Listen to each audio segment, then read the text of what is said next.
લાઠીમાં કોળી સમાજ દ્વારા વિવિધ પડતર માંગણીઓ અને કથિત અન્યાયના વિરોધમાં આપેલ આવેદનપત્રમાં જણાવાયું હતું કે ગુજરાતમાં કોળી અને ઠાકોર સમાજના લોકો પર રાજકીય કિન્નાખોરીના કારણે ખોટા કેસો દાખલ કરવામાં આવી રહ્યા છે. સમાજે આવા તમામ કેસો તાત્કાલિક પાછા ખેંચવાની માંગ કરી છે. આ ઉપરાંત નિગમ દ્વારા ફાળવવામાં આવતા બજેટને સમાજે મજાક સમાન ગણાવ્યું હતું.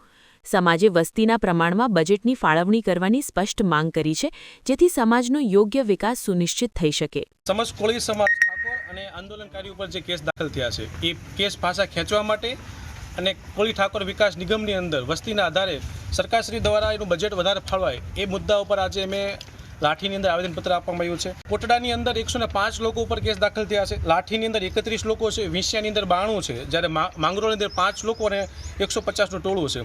હળદરની અંદર 87 લોકો ઉપર કેસ દાખલ થયા છે. જ્યારે સુરતની અંદર 150 લોકો ઉપર.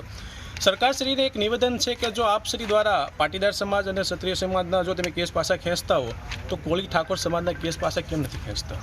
આગામી દિવસોની અંદર તાલુકા વાઇઝ, ગામ વાઇઝ અને જિલ્લા વાઇઝ આંદોલનો, સંમેલનો અને મિટિંગનું આયોજન કરવામાં આવશે અને સીએમ સાહેબને રજૂઆત કરવામાં આવશે કે ભાઈ કોળી ઠાકોર સમાજ ઉપર જે નિર્દોષ લોકો ઉપર જે કેસ દાખલ થયા છે કેસ પાછા ખેંચવા પડે. જય હિન્દ, જય ભારત. આવેદનપત્ર એટલા માટે આપવામાં આવ્યું હતું કે થોડાક ટાઈમ પહેલાં કે કોળી સમાજ ઉપર લાઠીની અંદર અત્યાચાર થયો છે અને ઘણા ગામની અંદર પોલીસે સમાજ ઉપર અત્યાચાર કર્યો છે.